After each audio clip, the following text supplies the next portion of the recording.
Welcome to Hochoka Podcast. Hello, Mitaki Api, and welcome to Hochoka here at the center of St. Joseph's Indian School's campus.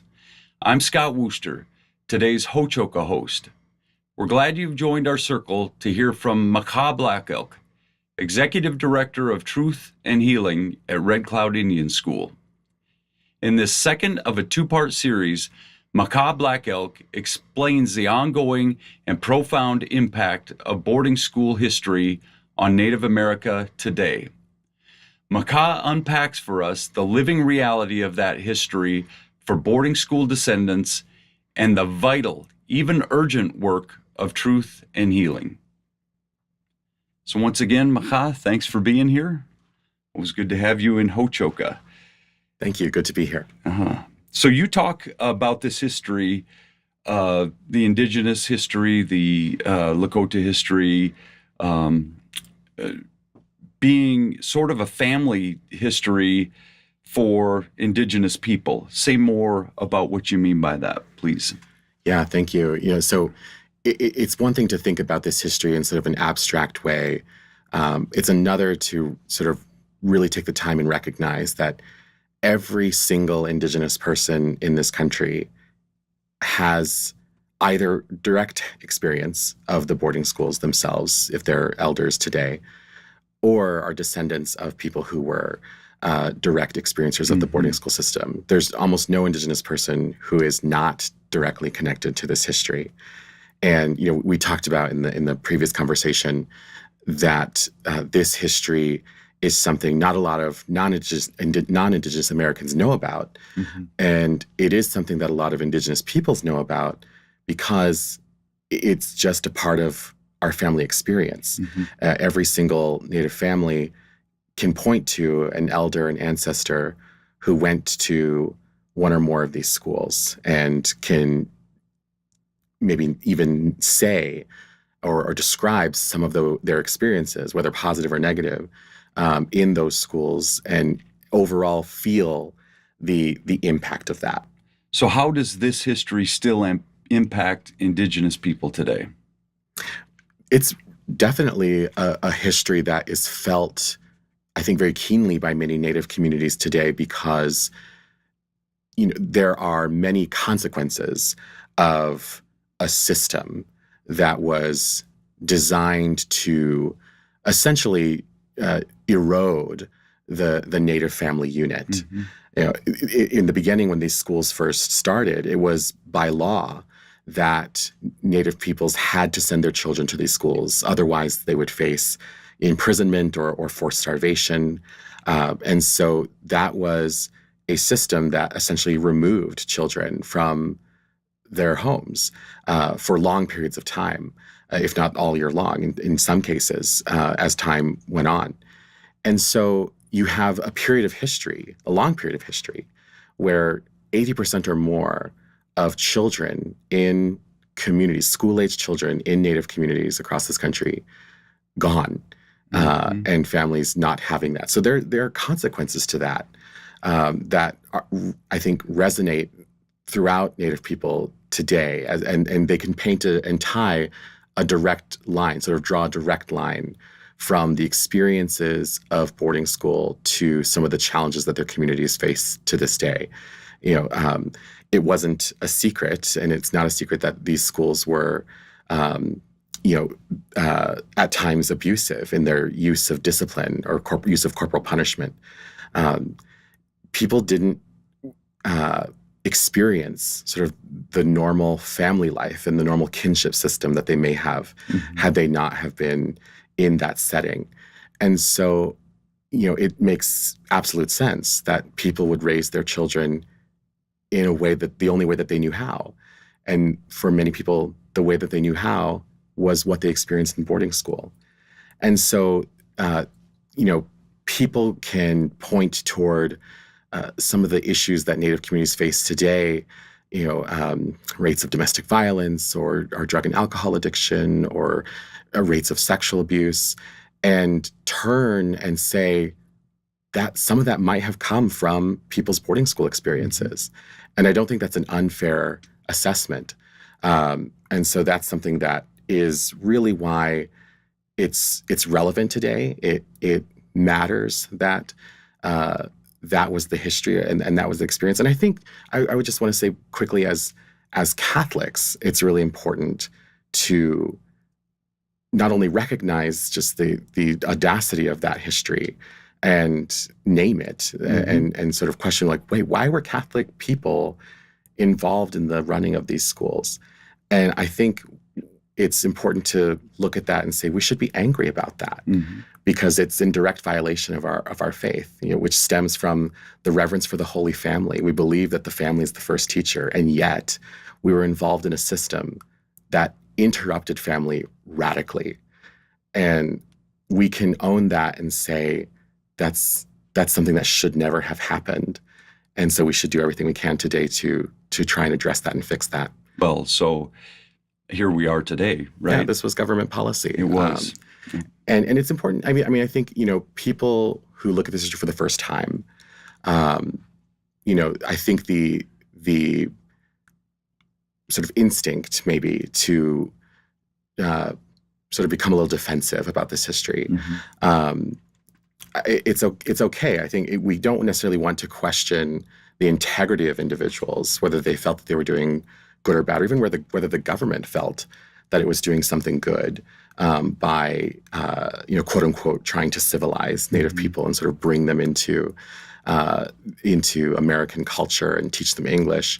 We can certainly talk about why some of those things were beneficial, but the overall impact, the overall way in which it was done was through a means of violence, and that's never acceptable.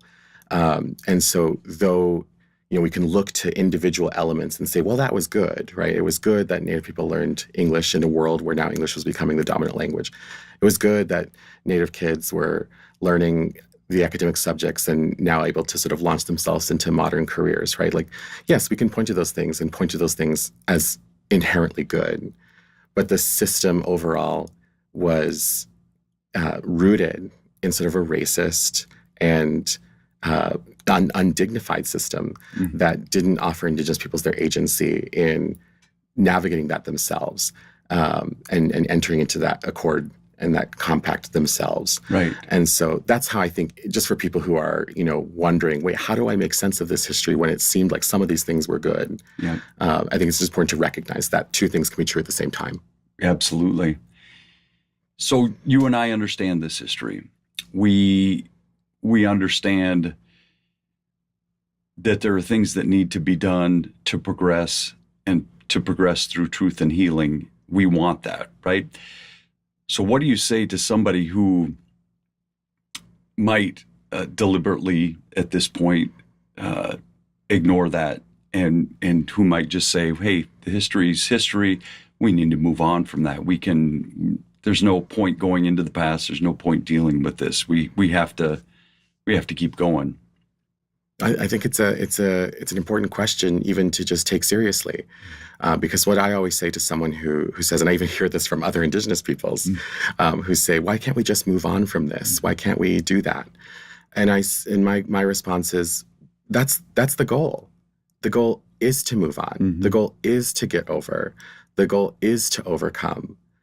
But we need to do some things to truly get there, because we have to recognize that those impacts were long-lasting, that they're still present today, that the history isn't irrelevant, and that we need to do some acknowledgement and do some real difficult work of dialogue to bring people to a place where they can move on, where it can become something that no longer holds this traumatizing grasp on their ability to be fully realized human beings. I mean, trauma does that to people, right? It holds you back. It hurts you, and in order to get over that, to move on, to overcome, it means we have to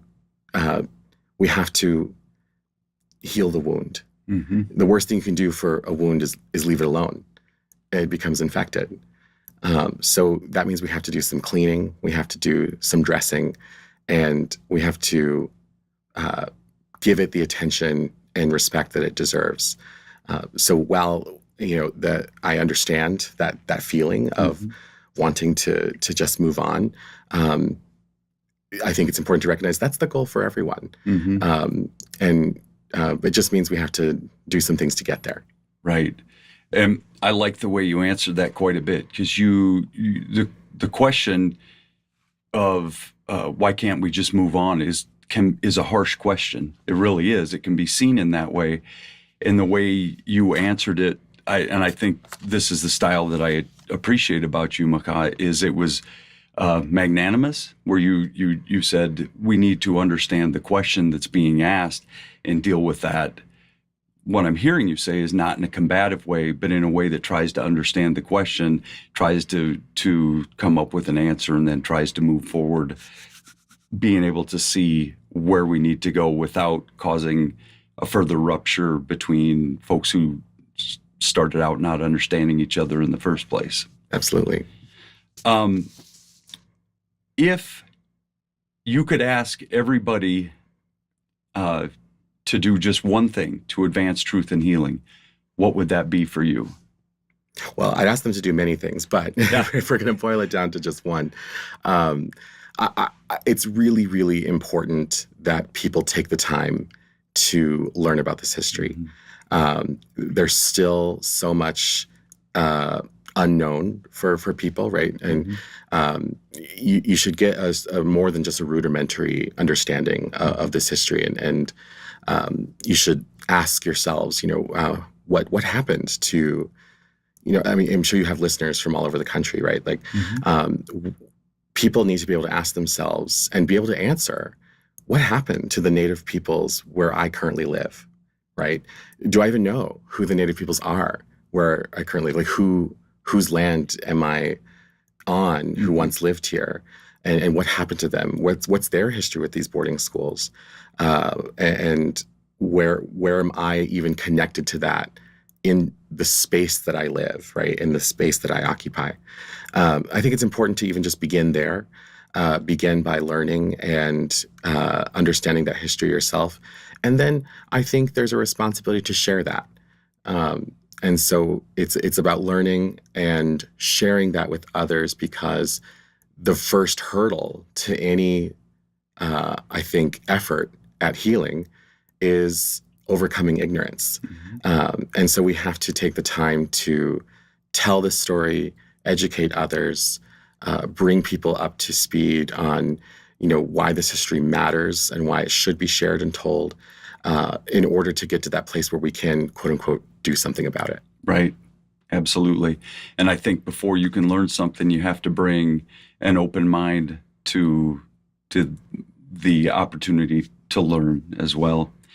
And as I look at you and the work that you're doing, and having spent a little time with you here, I feel really good about what you bring to us and what you bring to this project of truth and healing, an open mind, open heart, or good chante. And I look forward to some good things coming out of this. So I appreciate having you here again, Maka, in Hochoka. Yeah, thank you for having me. It's great to share. Absolutely. And we thank all of you for joining us here in Hochoka at the center of St. Joseph's Indian Schools campus, where we talk about issues central to Native American education today. Until the next time, stay centered.